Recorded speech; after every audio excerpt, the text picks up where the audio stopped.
اے ابو بکر آپ کو بازار میں جاتے ہو اور مٹی کا برتن خریدنا ہوتا.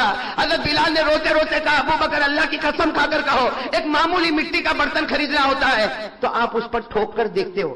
آپ نے دیکھا ہوگا جب کوئی مٹی کا برتن خریدتا ہے نا تو اس کو ٹھوک کر دیکھتا ہے کہ اس میں کوئی سوراخ تو نہیں ہے, اس میں کوئی ہول تو نہیں ہو گیا, اس میں کوئی ڈیمیج تو نہیں ہو گیا. وہ ٹھوک ٹھوک کر دیکھتا ہے کہ مٹی کے برتن میں کوئی سوراخ تو نہیں ہو گیا. حضرت بلال نے فرمایا ابو بکر بازار میں جاتے ہو ایک معمولی مٹی کا برتن خریدنا ہوتا ہے تو تم اسے ٹھوک کر دیکھتے ہو کہ اس میں کوئی سوراخ تو نہیں. بلال فرماتے ابو بکر اللہ کی قسم اللہ نے میرے دل کے برتن میں ایمان رکھا ہے, اللہ نے میرے دل کے برتن میں ایمان رکھا ہے. وہ بھی ٹھوک کر دیکھتا ہے کہ میرے بندے بلال کے ایمان میں کہیں سوراخ تو نہیں آ گیا ہے.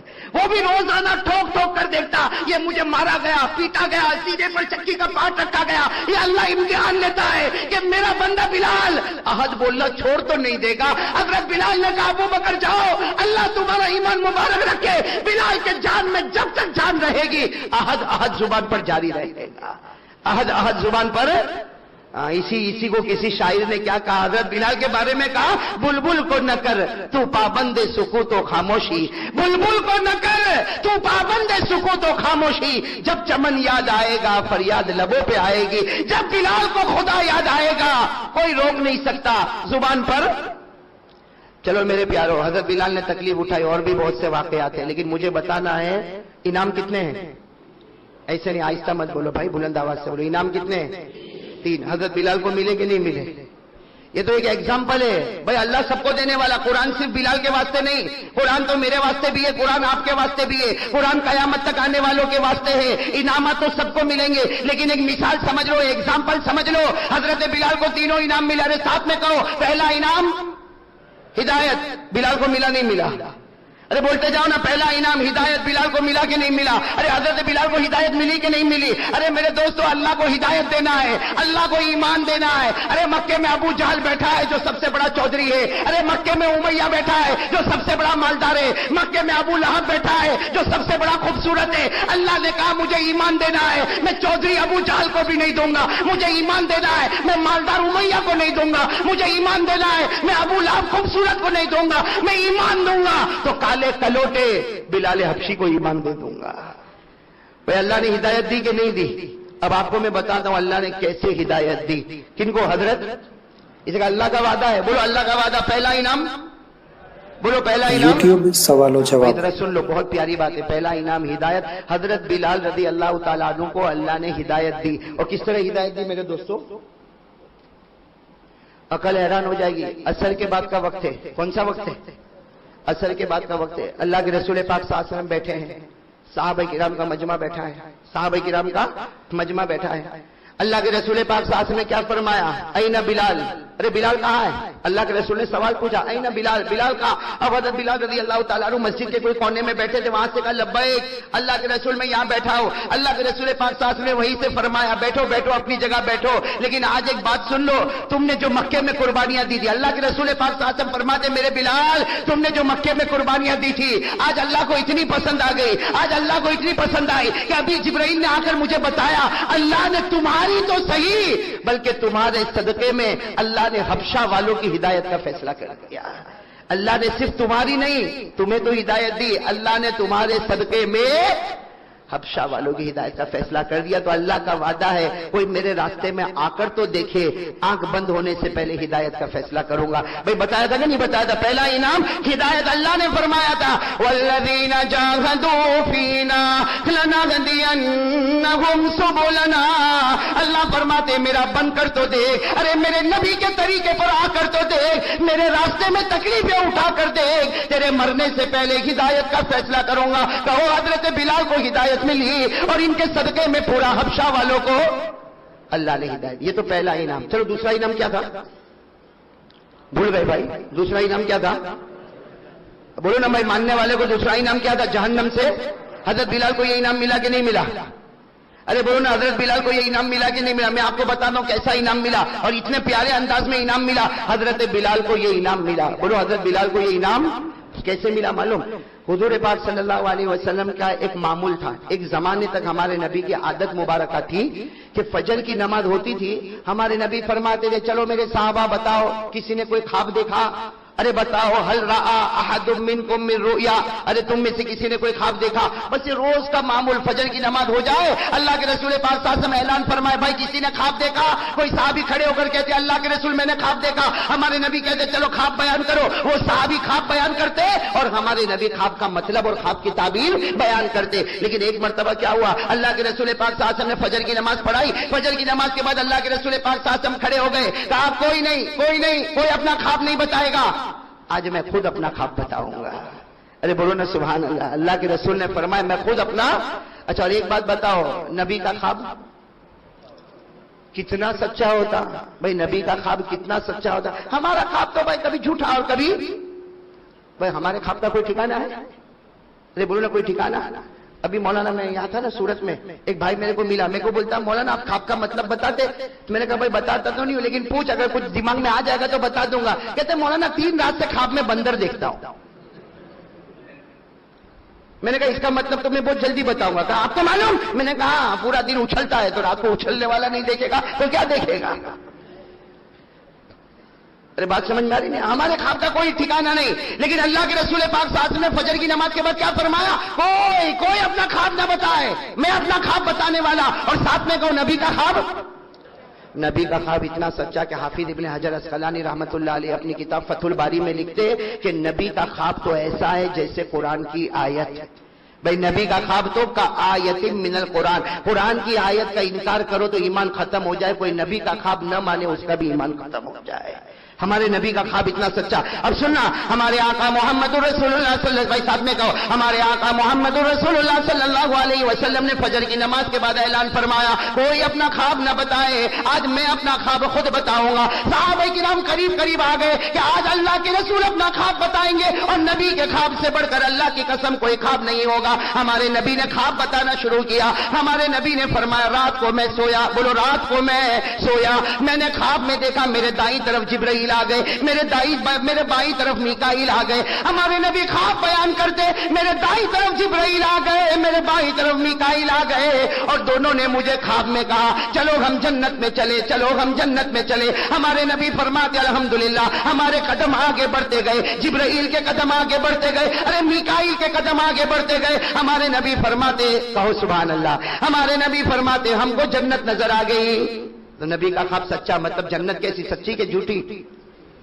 حضرت جبرائیل، حضرت میکائیل اور اللہ کے رسول فرماتے ہم قدم آگے بڑھائے ہم کو جنت نظر آ گئی، لیکن ہمارے نبی فرماتے جب میں جنت کے قریب گیا، ساتھ میں بولو ہمارے نبی فرماتے جب میں جنت کے، بولو نا ساتھ میں بولو جب میں جنت کے، ہمارے نبی فرماتے سمیتو خشخشۃ قدمین، ہمارے نبی فرماتے جب میں جنت کے قریب گیا میرے کانوں میں آواز آئی کوئی جنت میں چل رہا ہے، کسی کے چلنے کی آواز جنت میں آ رہی ہے، کوئی جنت میں کبھی ادھر جاتا، کوئی جنت میں ادھر جاتا۔ ہمارے نبی فرماتے میں جنت کے باہر ٹھہر گیا اور میں نے جبرائیل اور میکائیل کو کہا کیسی جنت میں لے جاتے ہو؟ جنت میں تو پہلے سے کوئی پہنچ گیا۔ ارے کیسی جنت میں لے جاتے ہو؟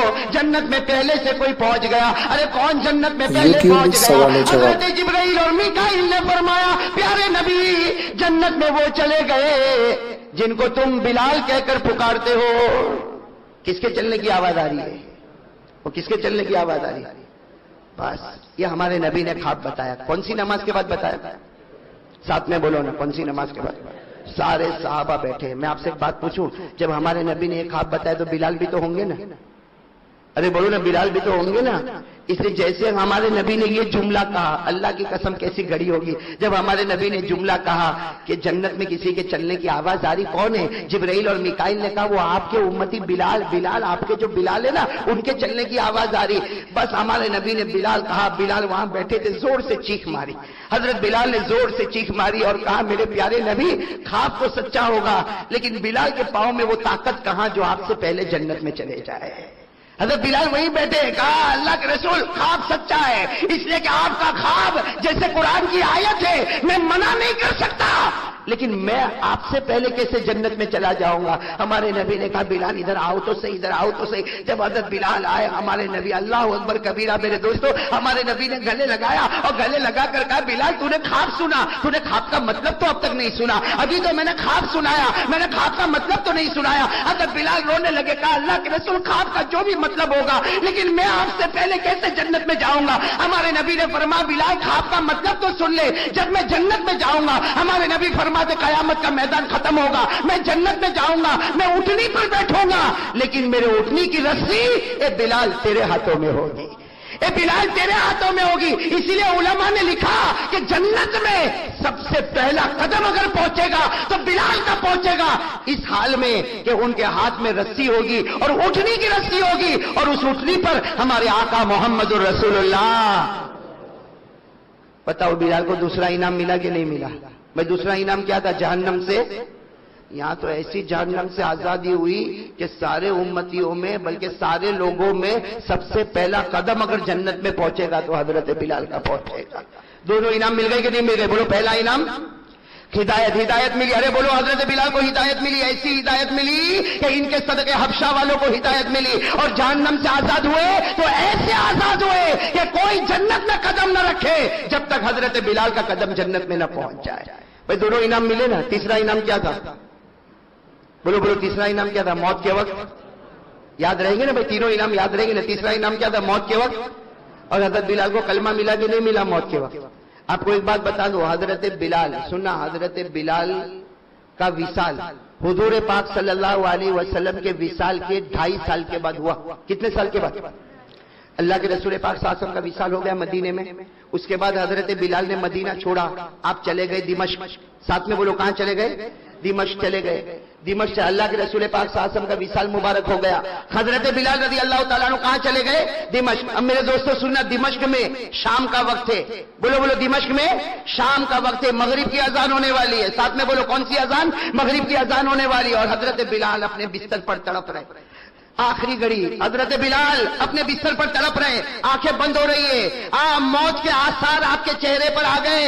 ان کی بیوی قریب میں بیٹھی ہے، بولو حضرت بلال کی بیوی نے کیا جملہ کہا معلوم؟ بیوی قریب میں بیٹھی ہے، انہوں نے جب دیکھا کہ میرے شوہر اور آخری گھڑی، ارے بیوی تو بیوی ہوتی ہے، بیوی نے ایک جملہ کہا، واہ کربا واہ حزنا، جس کا ترجمہ ہم لوگ کرتے میں برباد ہو گئی، میں برباد ہو گئی، میں برباد ہو گئی، میرا شوہر مجھے چھوڑ کر جا رہا، میں بیوہ ہو گئی، میرا شوہر مجھے چھوڑ کر جا رہا۔ سننا، حضرت بلال نے اپنی آنکھوں کو کھولا، اپنی بیوی کو کہا کیا کہہ رہی ہو؟ اپنی بیوی کو کہا کیا کہہ رہی ہو؟ تو بیوی نے کہا تمہارے چہرے سے پتا چلتا تم دنیا چھوڑ کے جانے والے، میں رو نہ تو کیا کروں؟ حضرت بلال نے کیا فرمایا؟ اپنی بیوی سے کہا رونا بند کر دے، آج تیرا اور میرا سب سے بڑا خوشی کا دن ہے۔ حضرت بلال فرماتے اپنی بیوی سے تیرا اور میرا سب سے بڑا خوشی کا دن ہے۔ تو بیوی نے کہا خوشی کا دن؟ آپ دنیا چھوڑ کے جا رہے ہو اور کہہ رہے ہو خوشی کا دن؟ حضرت بلال رضی اللہ تعالیٰ عنہ نے جو بات فرمایا اپنی بیوی سے کہا تجھے نہیں معلوم کل رات میں نے خواب دیکھا۔ حضرت بلال اپنی بیوی سے کہہ رہے کل رات میں نے خواب دیکھا، میں نے خواب میں دیکھا کہ میرے نبی پاک محمد الرسول اللہ صلی اللہ علیہ وسلم کبھی ادھر جا رہے، کبھی میرے نبی ادھر جا رہے۔ حضرت بلال فرماتے میں نے خواب میں پوچھا میرے پیارے نبی کیا ڈھونڈتے ہو؟ تو نبی نے فرمایا او بلال میں تجھے ڈھونڈ رہا ہوں، اے بلال میں تجھے ڈھونڈ رہا۔ اور حضرت بلال نے روتے روتے اپنی بیوی سے کہا رات کو خواب میں میرے نبی نے مجھے کہا کل روزہ رکھنا، کل روزہ رکھنا، سحری بیوی کے دسترخوان پر کرنا، افطار محمد کے دسترخوان پر کرے گا صلی اللہ ہو۔ حضرت بلال یوٹیوب میں سوال و جواب۔ بلال بھی رونے لگے، اور سامنے کون بیٹھی ہے؟ سامنے کون بیٹھی ہے؟ بیوی، وہ بھی رو رہی ہے، اور حضرت بلال کی آخری گھڑی آ رہی ہے، آخری گھڑی آ رہی ہے، اور اپنی بیوی سے کہتے رونا بند کر دے، رونا بند کر دے، میرا روزہ ہے، سحری میں نے تیرے دسترخوان پر کیا ہے، افطار محمد کے دسترخوان پر ہونے والا۔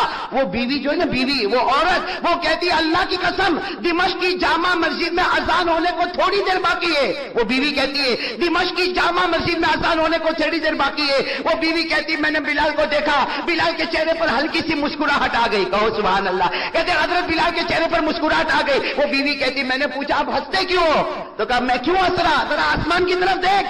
حضرت بلال نے اپنی بیوی سے کہا آسمان کی طرف دیکھ۔ وہ بیوی کہتی میرے پیدا کرنے والے کی قسم میں نے آسمان کی طرف دیکھا، میں نے نبی کا چہرہ دیکھا، میں نے جنت کا دسترخوان دیکھا، اور آواز آ رہی تھی میرے نبی کہہ رہے تھے بلال آجا اب دسترخوان پر تیرا ہی انتظار باقی ہے، اب دسترخوان پر تیرا ہی انتظار باقی. حضرت بلال فرماتے, وہ بیوی فرماتی, حضرت بلال نے آسمان کی طرف دیکھا اور کہا کہ محمد اور اس کے ساتھی تیار ہو گئے ہیں, دسترخوان تیار ہو چکا, میرے نبی تیار ہو گئے. وہ بیوی کہتی دمشق کی جامع مسجد میں مغرب کی اذان ہوئی, اللہ اکبر اللہ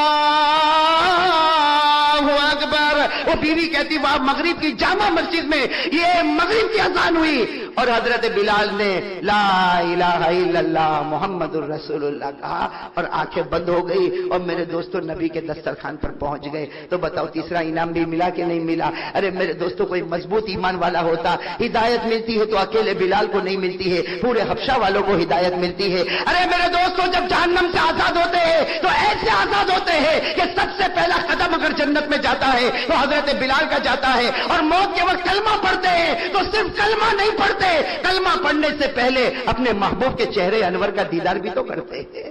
بھئی نبی پاک کا دیدار ہوتا ہے پھر کلمہ نصیب ہوتا ہے. بھائیو ہمارے نبی کو اگر سب سے زیادہ محبت ہے تو امتیوں سے محبت ہے, اور یہ ہم سب جانتے ہیں کہ ہمارے نبی کو سب سے زیادہ اگر کوئی تڑپ ہے تو اس امتی کے بارے میں تڑپ ہے. آپ کو معلوم ہے اسلام کا قانون ہے کہ اگر کوئی چوری کرنے والا مرد ہو یا چوری کرنے والی عورت ہو تو اس کے ہاتھ کو کاٹ دیا جاتا ہے. ہم سب جانتے ہیں قرآن کریم میں فرمایا وَالسَّارِقُ وَالسَّارِقَةُ فَاقْطَعُوا أَيْدِيَهُمَا, کہ چوری کرنے والا مرد ہوگا یا عورت ہوگی اس کے ہاتھ کو کاٹ دیا جائے گا. ایک روایت آپ کو بتاؤ, ہمارے نبی صلی اللہ علیہ وسلم کے سامنے ایک صحابی کو لایا گیا تھا جن سے چوری کا عمل ہو گیا تھا. ایک صحابی کو لایا گیا جن سے چوری کا عمل ہو گیا. تحقیق کرنے کے بعد پتا چلا کہ بھائی چوری ہوئی ہے اور چوری ثابت ہو گئی. ہمارے نبی نے حکم دیا کہ ان کا ہاتھ کاٹ دیا جائے. چنانچہ وہ صحابی کو میدان میں کھڑا کیا گیا, سارے صحابہ موجود ہیں, ہمارے نبی ایک کنارے پر کھڑے ہیں, وہ صحابی کا ہاتھ کٹتا ہے اور یہاں ہمارے نبی کی آنکھوں سے آنسو جاری ہوتے ہیں. یہاں ہمارے نبی کی آنکھوں سے آنسو جاری ہوتے. حضرت خالد ابن ولید رضی اللہ تعالی عنہ وہاں موجود ہے. جب ہمارے نبی کے چہرے کو دیکھتے ہیں کہ ہمارے نبی تو رو رہے, خالد ابن ولید قریب میں آ کر کہتے ہیں کہ نبی تمہیں رونا آتا, وہ گنہگار تھا, اس نے چوری کی تھی, اس کے ہاتھ کو کاٹ دیا گیا, اس میں آپ کو رونے کی کیا ضرورت ہے؟ قربان جائے ہمارے آقا پر کتنا پیارا جملہ فرمایا, خالد تو نے اس کے گنہگار ہونے کو دیکھا, میں نے اس کے امتی ہونے کو دیکھا ہے. تو نے یہ دیکھا کہ اس نے گناہ کیا, میں نے یہ دیکھا کہ وہ میرا امتی ہے. آج دنیا میں اس کا ہاتھ کاٹا گیا, مجھ سے برداشت نہیں ہوا. میرے بھائیوں بتاؤ, جب کسی امتی کے بارے میں جہنم کا فیصلہ ہوگا تو ہمارے نبی کو کیسے برداشت ہوگا؟ میرے بھائیوں ہمارے نبی صلی اللہ علیہ وسلم یہ وہ شخص ہے کہ اگر ہمیں محبت کرنی ہوتی تو ہم اسی سے محبت کرتے, جن کو اللہ نے خوبصورتی بھی دی, جن کو اللہ تعالیٰ نے مال بھی دیا. اور میرے بھائیوں تیسری چیز جو ہمارے نبی صلی اللہ علیہ وسلم کے پاس تھی وہ مذہب تھا, وہ دین تھا. ہمارے نبی صلی اللہ علیہ وسلم جو مذہب لے کر آئے, جو دین لے کر آئے, میرے بھائیوں اس سے بڑھ کر کوئی دین نہیں ہو سکتا, اس سے بڑھ کر کوئی مذہب نہیں ہو سکتا. خود اللہ تعالیٰ نے کلام پاک میں فرما دیا ان الدین عند اللہ الاسلام. اللہ نے کلام پاک میں اعلان کر دیا کہ اگر کوئی مذہب سچا ہے, اگر کوئی مذہب پکا ہے تو وہ مذہب اسلام ہے. اسی طرح اللہ نے کلام پاک میں دوسری جگہ فرمایا وَمَن يَبْتَغِ غَيْرَ الْإِسْلَامِ دِينًا فَلَن يُقْبَلَ مِنْهُ. اللہ نے فرما دیا کہ مذہب اسلام کے علاوہ کسی بھی مذہب میں جاؤ گے مارے جاؤ گے, نہ دنیا میں قبول ہوگا نہ آخرت میں قبول ہوگا.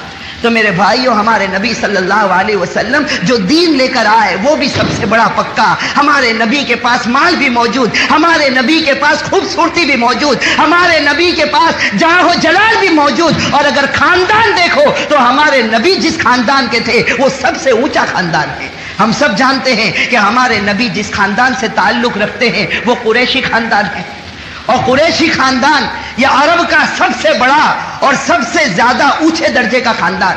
اور اس کو قریشی اسی لیے کہا جاتا اس لیے کہ قریش کے معنی لغت میں آتے ہی ہے اس بڑی مچھلی کو کہتے ہیں جو ساری چھوٹی مچھلیوں کو نگل لے. قریش اصل میں اسی مچھلی کو کہا جاتا جو بڑی مچھلی ہو اور ساری چھوٹی مچھلیوں کو نگل لے. اور ہمارے نبی کے خاندان کو قریش اسی بنیاد پر کہا جاتا کہ یہ وہ اونچا خاندان ہے کہ سارے نیچے خاندان ان کے ماتحت ہے. یہ سب سے اونچا خاندان ہے جو ہمارے نبی صلی اللہ علیہ وسلم کا خاندان، جس کو قریش کہا جاتا۔ تو میرے بھائیو، ہمارے نبی کے پاس خاندان بھی بہت اونچا۔ اور آخری جو چیز ہے کہ کوئی انسان کسی سے اس لیے محبت کرے کہ اس کے احسانات بہت ہو، تو میرے بھائیو، ہمارے نبی کے ہم پر جتنے احسانات ہیں اس کو کوئی شمار بھی نہیں کر سکتا، اس کو کوئی گن بھی نہیں سکتا کہ ہمارے نبی صلی اللہ علیہ وسلم کے کتنے احسانات ہیں۔ ہمارے نبی صلی اللہ علیہ وسلم کے اتنے احسانات میرے بھائیوں ہمارے اوپر ہے۔ ایک روایت سے اس کا انداز ہوگا۔ ایک روایت ہے کہ جب قیامت کا میدان قائم ہوگا تو اللہ تبارک و تعالی اپنے عرش کے اوپر جلوہ افروز ہوں گے۔ اللہ تبارک و تعالی اپنے عرش کے اوپر جلوہ افروز ہوں گے، اور روایت میں ہے کہ اللہ کے عرش کے قریب بڑے اونچے اونچے خوبصورت ممبر لگے ہوں گے، اور ہر ممبر کے اوپر ایک نبی بیٹھا ہوگا۔ ہر ممبر کے اوپر ایک نبی بیٹھا ہوگا، اور اللہ تبارک و تعالی اپنے عرش کے اوپر جلوہ افروز ہوں گے۔ روایت میں ہے کہ سارے ممبروں کے اوپر ہر نبی بیٹھا ہوگا، لیکن اللہ کے عرش کے قریب جو سب سے اونچا ممبر ہوگا وہ ممبر خالی ہوگا، اس پر کوئی نظر نہیں آئے گا۔ روایت میں ہے کہ قیامت کا میدان قائم ہو جائے گا، حساب کتاب شروع ہوگا۔ حضرت ابراہیم علیہ السلام اس وقت ہمت کریں گے اور اللہ تبارک و تعالیٰ سے کہیں گے کہ اللہ تو عرش کے اوپر جلوہ افروز ہو گیا، اے اللہ ہر نبی اپنے اپنے ممبر کے اوپر بیٹھ گیا، لیکن تیرے عرش کے قریب جو ممبر ہے، جو سب سے اونچا ممبر ہے، یہ ہمیں خالی کیوں نظر آتا ہے؟ اس وقت اللہ تبارک و تعالیٰ کہیں گے اے ابراہیم تجھے نہیں معلوم یہ میرے آخری نبی محمد الرسول اللہ صلی اللہ علیہ وسلم کا ممبر ہے، یہ میرے آخری نبی محمد الرسول اللہ صلی اللہ علیہ وسلم کا ممبر ہے۔ اس وقت حضرت ابراہیم پوچھیں گے کہ تیرے آخری نبی نظر کیوں نہیں آتے؟ اللہ تعالیٰ کہیں گے اس نبی نے مجھ سے وعدہ کیا ہے کہ جب تک میرا ہر امتی جنت میں نہیں جائے گا وہاں تک میں چین اور سکون کے ساتھ ممبر پر نہیں بیٹھوں گا۔ میرے بھائیو سوچو ہمارے نبی صلی اللہ علیہ وسلم کے ہمارے اوپر احسانات، سوچو اتنے احسان ہیں میرے بھائیو ہمارے نبی صلی اللہ علیہ وسلم کے کہ ان احسان کو کوئی شمار نہیں کر سکتا۔ ہمارے نبی صلی اللہ علیہ وسلم نے ہمارے ساتھ میں بہت محبتیں کی، وہ ہمارے واسطے بہت روئے میرے بھائیو، وہ راتوں کو ہمارے واسطے بہت تڑپے۔ بخاری شریف کی روایت ہے، بخاری شریف کی روایت ہے، حضرت ابو طلحہ رضی اللہ تعالی عنہ فرماتے ہیں کہ جس وقت صحابہ کرام خندق کھود رہے تھے، حضرت ابو طلحہ رضی اللہ تعالی عنہ فرماتے ہیں کہ جس وقت صحابہ کرام خندق کھود رہے تھے ہر صحابی کو بھوک لگی تھی، ہر صحابی بے چین تھا، کئی دن ہو گئے کسی صحابی کو کھانے کو کچھ ملا نہیں تھا۔ حضرت ابو طلحہ فرماتے شکونا الی رسول اللہ صلی اللہ علیہ وسلم الجوع، ہم نے ہمارے نبی کو آ کر شکایت کی کہ اللہ کے رسول ہم بھوکے ہیں، اللہ کے رسول کئی دن ہو گئے ہمیں کھانا نہیں ملا۔ حضرت ابو طلحہ فرماتے ہیں ورفعنا عن بطون عن حجر، ابو طلحہ فرماتے ہیں کہ ہم سب صحابی آتے ہمارے نبی کو بھوک کی شکایت کرتے، اور جب ہم نبی کو دیکھتے کہ نبی کوئی جواب نہیں دیتے، صحابہ کرام فرماتے ہم اپنی پیٹ سے چادر کو اٹھاتے تو ہم سب صحابہ کے پیٹ پر ایک ایک پتھر بندھے ہوئے تھے، ہم سب صحابہ کے پیٹ پر ایک ایک پتھر بندھے ہوئے تھے۔ حضرت ابو طلحہ رضی اللہ تعالی عنہ فرماتے قربان جائے ہمارے آقا سرکار دو عالم صلی اللہ علیہ وسلم پر ہمارے نبی نے ہر صحابی کی شکایت کو سنا، ہر صحابی کے پیٹ پر ایک ایک پتھر کو دیکھا، ہمارے نبی نے کوئی جواب نہیں دیا، اپنا چہرہ جھکا دیا، اپنی گردن جھکا دی، اور ہمارے نبی نے اپنی چادر مبارک جب اپنے پیٹ سے اٹھائی ہے، ابو طلحہ فرماتے وہاں پیٹ پر دو پتھر بندھے ہوئے تھے۔ میرے بھائیو یہ ہمارے نبی کی محبت تھی، یہ ہمارے نبی کی تڑپ تھی۔ میرے بھائیو ایک روایت بتاؤ جس سے ہر مسلمان کا دل کانپنے لگتا ہے کہ مسجد نبوی کے کنارے پر ہمارے نبی صلی اللہ علیہ وسلم ایک دیوار کا ٹیک لگائے بیٹھے ہیں، آنکھوں سے آنسو جاری ہے۔ حضرت ابو ہریرہ رضی اللہ تعالی عنہ پہنچتے ہیں، پوچھتے ہیں ما یبکی کا یا رسول اللہ، اللہ کے رسول آپ کو رونا کیوں آتا؟ اللہ کے رسول آپ کیوں رو رہے ہیں؟ اللہ کے رسول دھاڑے مار کر روتے اور کہتے ابو ہریرہ میں کیوں نہ رو، ابھی جبرائیل میرے پاس آئے تھے اور آ کر مجھے کہا کہ اے میرے نبی آپ کی امت میں بہت سے لوگ ایسے ہوں گے جو کلمہ پڑھنے والے ہوں گے لیکن گناہوں کی وجہ سے موت سے پہلے ان سے کلمے کی دولت چھین لی جائے گی۔ ہمارے نبی فرماتے مجھے رونا اس بات پر آتا ہے کہ اگر کوئی میرا امتی آیا اور اس سے کلمے کی دولت چھین لی گئی اور جہنم میں اس کے بارے میں فیصلہ ہوا تو یہ نبی کا دل اس کو کیسے برداشت کرے گا؟ میرے بھائیوں ہمارے نبی صلی اللہ علیہ وسلم جو اس امت کے واسطے ہمیشہ بے چین رہے، جو اس امت کے واسطے ہمیشہ تڑپے ہیں، جو اس امت کے واسطے ہمیشہ روئے ہیں، حضرت عائشہ رضی اللہ تعالی عنہا فرماتی ہے کہ ایک رات میری آنکھ کھلی، میں نے اپنی آنکھ کھول کر دیکھا تو نبی بستر پر نہیں تھے۔ حضرت عائشہ فرماتی، خود فرماتی کہ میرے دل میں عجیب عجیب خیال آنے لگا کہ کہیں ایسا نہ ہو کہ اللہ کے رسول آج میری باری پر کسی اور بیوی کے پاس چلے گئے ہوں گے۔ حضرت عائشہ فرماتی میں تڑپ کر بستر سے اٹھ گئی، میں نے پورے کمرے میں تلاش کیا، مجھے میرے نبی نظر نہیں آئے۔ حضرت عائشہ فرماتی میں گھر کے باہر نکلی، دوسری بیویوں کے کمرے کے پاس سے گزری، لیکن مجھے میرے نبی نظر نہیں آئے۔ حضرت عائشہ فرماتی اب میرا دل دھڑکنے لگا کہ رات میں میرا شوہر میرے پاس تھا، رات میں میرا نبی میرے پاس تھا، یہ آدھی رات کو میرا نبی کہاں چلا گیا، میرا شوہر کہاں چلا گیا۔ حضرت عائشہ فرماتی میں ماری ماری گھر سے نکلی، در بدر بھٹکی، یہاں تک کہ میں حضرت فاطمہ کے گھر پر پہنچی۔ حضرت عائشہ فرماتی میں فاطمہ کے گھر پر پہنچی، میں نے آدھی رات کو دروازہ کھٹکھٹایا، فاطمہ بے چین ہو کر باہر نکلی، میں نے فاطمہ سے کہا کہ اے فاطمہ تیرے ابا مجھے مل نہیں رہے۔ حضرت فاطمہ دھاڑے مار کر رونے لگی، کہنے لگی آدھی رات کو میرے ابا کہاں چلے گئے۔ علی رضی اللہ تعالیٰ عنہ کو خبر ملی، باہر نکلے، بڑے اطمینان سے کہا کہ نبی ضرور بھی ضرور قبرستان کے اندر تشریف لے گئے ہوں گے، نبی قبرستان کے اندر تشریف لے گئے ہوں گے۔ حضرت علی آگے بڑھے، فاطمہ پیچھے ہو گئی، حضرت عائشہ فرماتی میں بھی پیچھے پیچھے چلی، ہم چلتے گئے یہاں تک کہ نبی صلی اللہ علیہ وسلم یہ یہاں تک کہ فرماتے کہ ہم جنت البقیع جب قبرستان کے اندر داخل ہوئے تو حضرت عائشہ فرماتی ہمیں ایک نور کا سایہ نظر آیا۔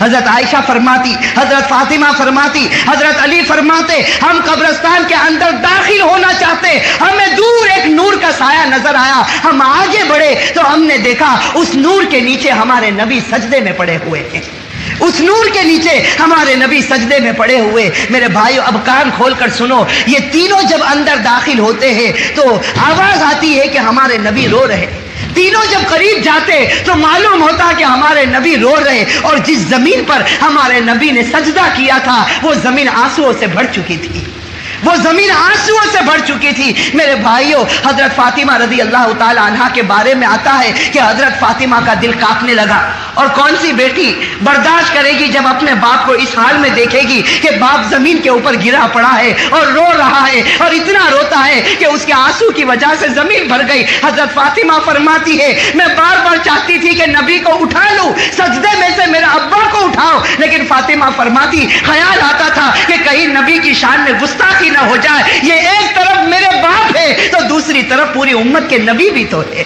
حضرت فاطمہ فرماتی میرا دل کانپنے لگا، حضرت فاطمہ فرماتی میں جانتی ہوں کہ میرے دل میں خیال آیا کہ کہیں ایسا نہ ہو کہ تیرا ابا کا اسی حال میں انتقال ہو جائے، خیال آیا کہیں ایسا نہ ہو کہ تیرا ابا کا یہ رونا آخری رونا ہو۔ حضرت فاطمہ فرماتی خیال آ رہا تھا، میں آگے بڑھی اور میں نے اپنے دونوں ہاتھوں سے نبی کو اٹھا لیا۔ جب نبی اٹھے ہیں اور میرا چہرہ دیکھا تو کہا فاطمہ تو نے بہت جلدی کر لی، ورنہ صبح تک میں پوری امت کو معاف کروا دیتا۔ فاطمہ تو نے جلدی کر لی، ورنہ صبح ہونے تک پوری امت کی بخشش کروا دیتا۔ میرے بھائیو سوچو یہ نبی راتوں کو کیوں اٹھا، یہ راتوں کو ہمارے واسطے اتنا تڑپا، یہ راتوں کو ہمارے واسطے اتنا رویا۔ میرے بھائیو ہمارے نبی کا مقام تو اتنا اونچا ہے، اتنا اونچا ہے، ہم مسجد میں بیٹھے ہیں، یہ خدا کا گھر ہے۔ میرے بھائیو کان کھول کر سن لو، ہمارے نبی کا مقام تو اتنا اونچا کہ خدا کے بعد اگر اس روئے زمین پر کوئی سب سے بڑی ہستی جس کا تذکرہ کیا جاتا ہو تو وہ ہمارے آقا سرکار دو عالم صلی اللہ علیہ وسلم۔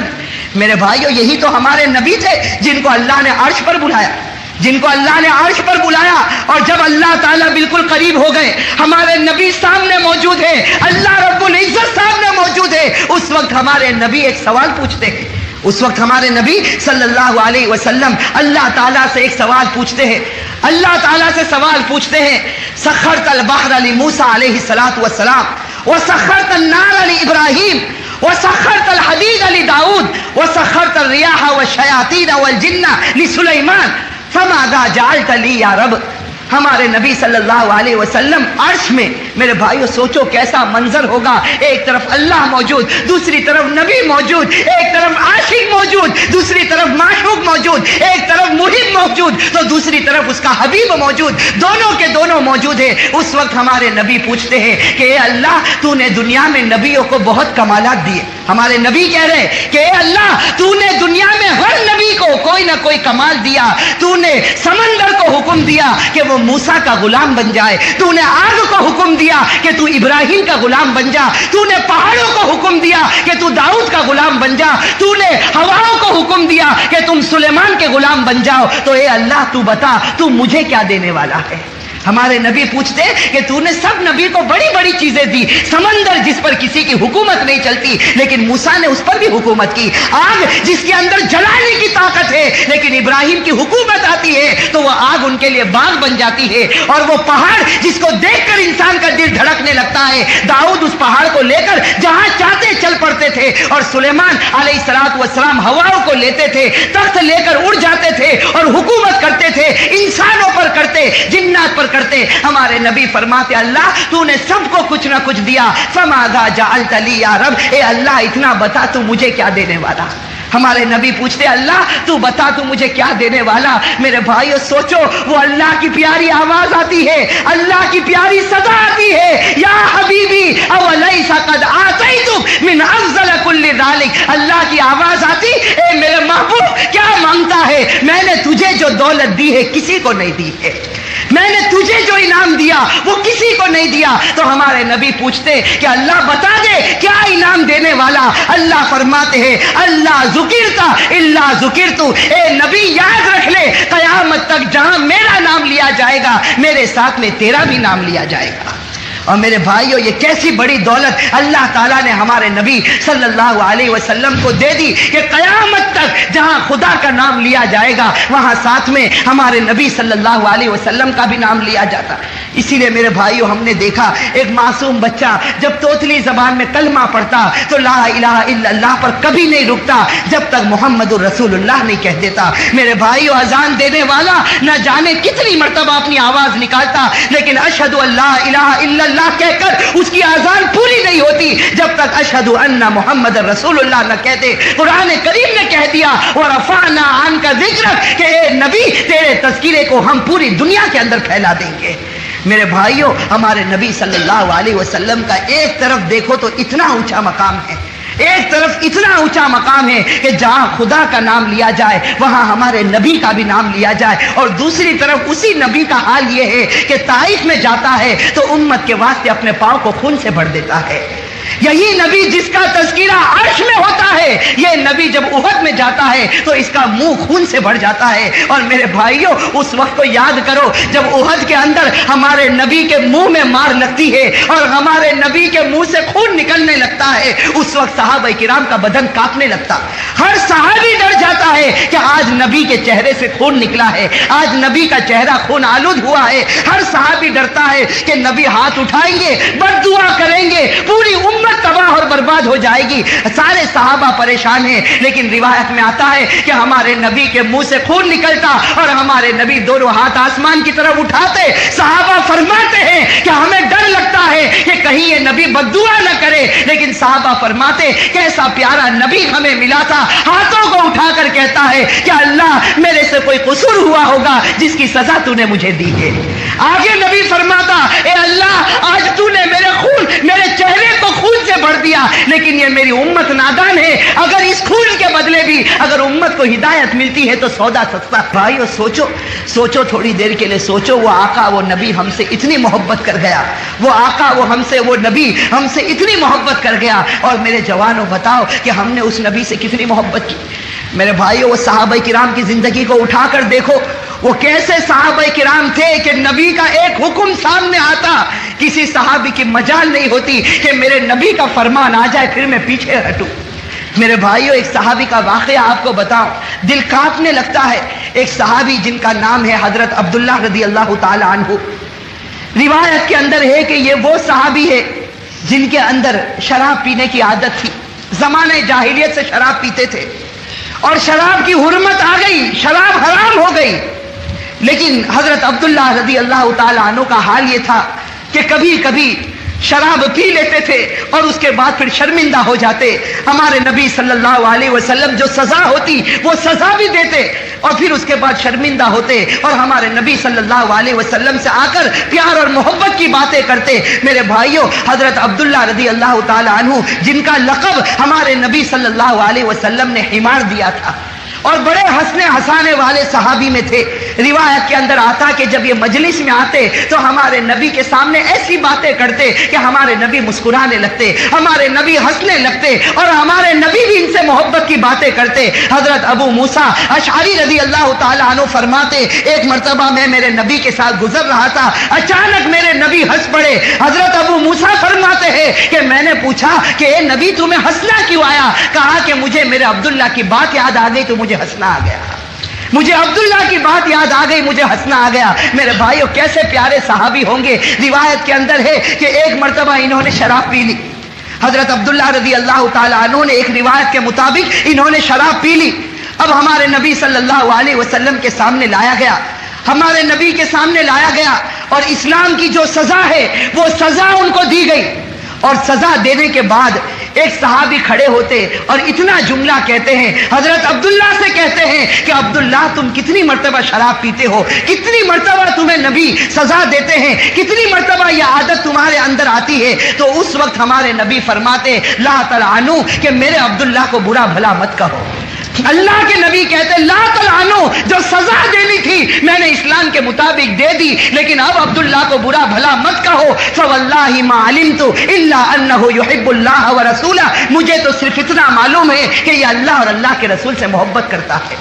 میرے بھائیوں مجھے بتانا یہ کہ صحابہ کرام کو دیکھو، یہ حضرت عبداللہ کو دیکھو جن کے شراب پینے کی عادت ہے اور ہمارے نبی کے زمانے میں کبھی بھول سے شراب پی لی، کبھی غفلت میں آ کر شراب پی لی. ہمارے نبی نے ان کو سزا دی ہے. روایت کے اندر آتا ہے کہ جس وقت حضرت عمر کا زمانہ آیا، جب عمر فاروق رضی اللہ تعالی عنہ امیر المؤمنین بنے اور عمر فاروق کا جب زمانہ آیا اور رومیوں کے ساتھ مقابلہ کرنا تھا تو حضرت عمر فاروق رضی اللہ تعالی عنہ نے ایک بڑے لشکر کو تیار کیا اور اس لشکر کا کمانڈر اسی حضرت عبداللہ رضی اللہ تعالی عنہ کو بنایا.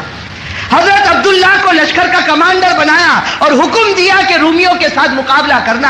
اب حضرت عبداللہ کے بارے میں ہے کہ اس وقت جوان تھے، تندرست تھے، خوبصورت تھے اور حضرت عبداللہ ہنسنے ہنسانے والے آدمی تھے. اب پورے لشکر کو لے کر چلے.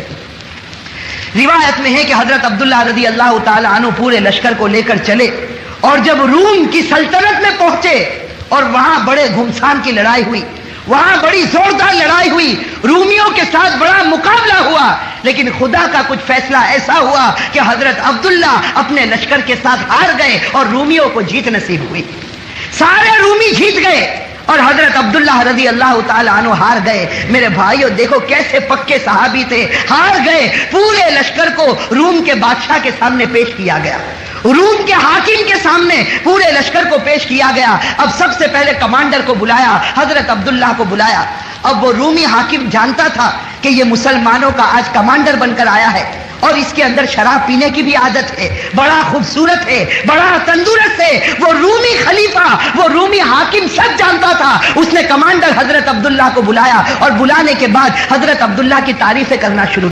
حضرت عبداللہ کو کہا کہ عبداللہ تم اس وقت مسلمانوں کے کمانڈر بن کر آئے ہو، اللہ نے تمہیں کتنی اچھی خوبصورتی دی ہے، اللہ نے تمہیں کتنی اچھی طاقت دی ہے اور تم بھی شراب پیتے ہو جیسے ہم شراب پیتے ہیں اور تمہارے اندر وہ بہادری ہے جو ہمارے اندر بہادری ہے، لیکن بس ایک کمی ہے، یہ کمی ہے کہ تو ہمارے مذہب کو قبول نہیں کرتا ہے، تو ہمارے عیسائی مذہب کو قبول نہیں کرتا. میرے بھائیو روایت میں ہے حضرت عبداللہ کا چہرہ غصے کے مارے تل ملانے لگا اور اس وقت کہا اے رومی کتے تو مجھ سے میرا مذہب چھیننا چاہتا ہے، اے رومی کتے تو مجھ سے میرا مذہب چھیننا چاہتا. اور اس وقت حضرت عبداللہ کہتے ہیں کہ دیکھ میں دنیا کی ہر چیز لٹا سکتا ہوں لیکن میرے نبی نے جو اسلام لے کر آئے، میرا نبی جو میرا مذہب بنا کر گیا اس مذہب کو میں نہیں چھوڑ سکتا. روایت میں ہے کہ وہ روم کے حاکم کو غصہ آیا، حکم دیا کہ اس کمانڈر کو، اس عبداللہ کو کسی کوٹھڑی کے اندر بند کر دو. چنانچہ روایت میں ہے کہ ایک چھوٹی سی کوٹھڑی تھی، اس کے اندر حضرت عبداللہ کو رکھ دیا گیا. 7 دن تک حضرت عبداللہ اس کمرے میں رہے، نہ پانی کا ایک قطرہ پہنچا، نہ کھانے کا ایک لقمہ پہنچا ہے. 7 دن کے بعد وہ روم کا کہتا ہے مجھے یقین ہے کہ یہ کمانڈر مر چکا ہوگا, یہ کمانڈر ختم ہو گیا ہوگا, پورا کمرہ بدبو مارتا ہوگا, کمرے کو کھولو اور اس کی لاش کو باہر نکالو. وہ رومی حاکم کہتا ہے کہ جب دروازے کو کھولا گیا تو حضرت عبداللہ ویسے ہی بیٹھے ہوئے نظر آ رہے تھے. حضرت عبداللہ اسی کمرے میں بیٹھے ہوئے نظر آتے. وہ رومی حاکم ان کو باہر بلاتا. حضرت عبداللہ کے بدن میں کمزوری ہے, 7 دن سے کھانا نہیں کھایا, 7 دن سے پانی کا گھونٹ نہیں پیا. حضرت عبداللہ کو باہر بلایا جاتا, پھر دعوت دی جاتی کہ تو عیسائی مذہب کو قبول کر لے. حضرت عبداللہ وہی جواب دیتے کہ نبی کی محبت کو میں قربان نہیں کر سکتا. بس وہ حاکم کو غصہ آتا, پھر کمرے میں بند کرتا, اور کمرے میں بند کرنے کے بعد ایک خوبصورت لڑکی کا انتظام کرتا. اس کو آدھے کپڑے پہنا تھا, آدھی ننگی رکھتا, اور اس کے بعد ایک شراب کی بوتل ہاتھ میں دیتا, خنزیر کا گوشت, سور کا پکا ہوا گوشت دیتا, اور اس لڑکی سے کہتا کہ جا اس کمرے میں چلی جا, جہاں عبداللہ بند ہے اس کمرے میں چلی جا, اندر سے دروازہ بند کر دینا اور اس کے سامنے بیٹھ جانا, اور عبداللہ کو بہکانے کی کوشش کرنا, اس کو شراب پلانا, اس کے پاس زنا کروانا اور سور کا گوشت کھلانا. اس کے بعد وہ ہمارے مذہب کو قبول کر لے گا. میرے بھائیو, اب امتحان کی کڑی آتی ہے. یہ صحابی تھے جن کے اندر پہلے شراب پینے کی عادت تھی, لیکن آج نبی کی محبت کا سودا تھا, آج اپنے ایمان کا امتحان تھا. روایت میں ہے کہ وہ لڑکی اندر داخل ہوتی ہے. حضرت عبداللہ رضی اللہ تعالی عنہ کو جب معلوم ہوتا کہ یہ لڑکی کمرے میں داخل ہوئی جس نے پورے کپڑے بھی نہیں پہنے, حضرت عبداللہ اپنی گردن کو جھکا دیتے. حضرت عبداللہ اپنی گردن کو جھکا دیتے. روایت میں ہے کہ 3 دن تک وہ لڑکی اسی طرح بیٹھی رہی. 3 دن کے بعد اس لڑکی نے دروازے کو کھولا اور باہر نکل کر کہا انہ لحجر, کہ اے حاکم تو نے مجھے جس کے پاس بھیجا وہ انسان نہیں, وہ تو کوئی پتھر کی مورتی معلوم ہوتی ہے, وہ کوئی پتھر کی مورتی معلوم ہوتی ہے کہ جب سے میں گئی ہوں اس نے چہرے کو نیچے کیا ہے تو اس نے اپنی گردن نہیں اٹھائی. اور پھر وہ لڑکی بڑا پیارا جملہ کہتی ہے. وہ لڑکی اس حاکم وقت سے کہتی ہے کہ جس پر یہ ایمان لایا میں نہیں جانتی وہ کون ہے, لیکن بڑا پکا ہے جس نے اس کی تربیت کی ہے, تو اسی ذات پر میں بھی ایمان کو قبول کر لیتی ہوں. میرے بھائیو, روایت کے اندر ہے وہ حاکم وقت کو غصہ آتا, دل ملا جاتا, حضرت عبداللہ کو باہر بلاتا. حضرت عبداللہ بڑے وقار کے ساتھ لیکن بدن میں تھوڑی کمزوری ہے نکل کر حاکم وقت کے سامنے کھڑے ہوتے. وہ حاکم وقت اپنے درباریوں کو حکم دیتا کہ میرے سامنے دیگ میں تیل کو جلایا جائے اور تیل کو جوش مارا جائے. جب تیل جوش مارنے لگتا ان کے لشکر میں سے ایک صحابی کو لایا جاتا اور ان کو اس آگ میں ڈال دیا جاتا. تھوڑی دیر میں وہ جل کر بھون ہو جاتے, جل کر خاک ہو جاتے. تو اس وقت وہ حاکم وقت کہتا ہے کہ عبداللہ تیرے ایک ساتھی کو تو ہم نے تیل میں پکا دیا, اگر تو میری بات نہیں مانے گا تو میں بھی تجھے تیل میں پکا دوں گا. میرے بھائیو, قربان جائے حضرت عبداللہ پر رونے لگتے, آنکھوں سے آنسو جاری ہوتے. وہ روم کا حاکم کہتا یہ پہلی مرتبہ میں نے عبداللہ کی آنکھ میں آنسو دیکھے. حضرت عبداللہ کی آنکھوں سے آنسو جاری ہوتے. وہ روم کا حاکم سمجھتا کہ میرا معاملہ آسان ہو گیا, یہ رو پڑا, یہ ڈر گیا. وہ روم کا حاکم کہتا ہے معلوم ہوتا تم نرم ہو گئے, تم ڈر گئے. حضرت عبداللہ کہتے اس ذات کی قسم جس کے قبضے میں میری جان ہے میں اس لیے نہیں روتا کہ تو مجھے تیل میں پکا دے گا. اے روم کا حاکم سن لے, میں اس لیے روتا ہوں کہ خدا نے مجھے ایک ہی جان دی ہے, اگر 100 جان دی ہوتی تو آج اسی کو میں قربان کر دیتا. میرے بھائی, اور روایت کے اندر ہے وہ روم کا حاکم سمجھ جاتا یہ بڑا پکا, یہ بڑا سچا ہے, حکم دیتا کہ تم واپس مدینے چلے جاؤ. حضرت عبداللہ اپنے لشکر کو لے کر جب واپس مدینے جاتے, عمر فاروق مدینے کی باؤنڈری پر کھڑے ہیں. حضرت عبداللہ دور سے نظر آتے, عمر فاروق کی آنکھوں سے آنسو جاری ہے. کہتے ہیں کہ اے عبداللہ مجھے تیرے نبی نے بتایا ہے کہ تیرا مقام مجھ سے بھی اونچا نظر آ رہا ہے. میرے بھائیو سوچو, ہمارے نبی صلی اللہ علیہ وسلم کے اشاروں پر یہ وہ صحابہ تھے جو اپنے آپ کو قربان کرنے والے تھے. میرے بھائیو کاش کہ اللہ ایسا جذبہ ہم کو بھی نصیب کرے. میرے بھائیو یہ جو واقعات ہم نے سنے اور ہمارے نبی صلی اللہ علیہ وسلم کی زندگی کے بارے میں جو کچھ بھی ہم نے سنا, میرے بھائیو آج ہمارے جوانوں کا جو سب سے بڑا حق ہے, اور خاص کر کے آج کے ماحول میں میرے بھائیو اور میرے جوانوں, دیکھو بیان. السلام علیکم دوستو, امید کرتا ہوں آپ حضرات کو یہ بیان اچھا لگا ہوگا. بیان اچھا لگے تو ہماری ویڈیو کو ایک لائک ضرور کرے, اور پھر کسی ایسے ہی نیکسٹ بیان کے ساتھ ملتے ہیں. تب تک کے لیے اللہ حافظ.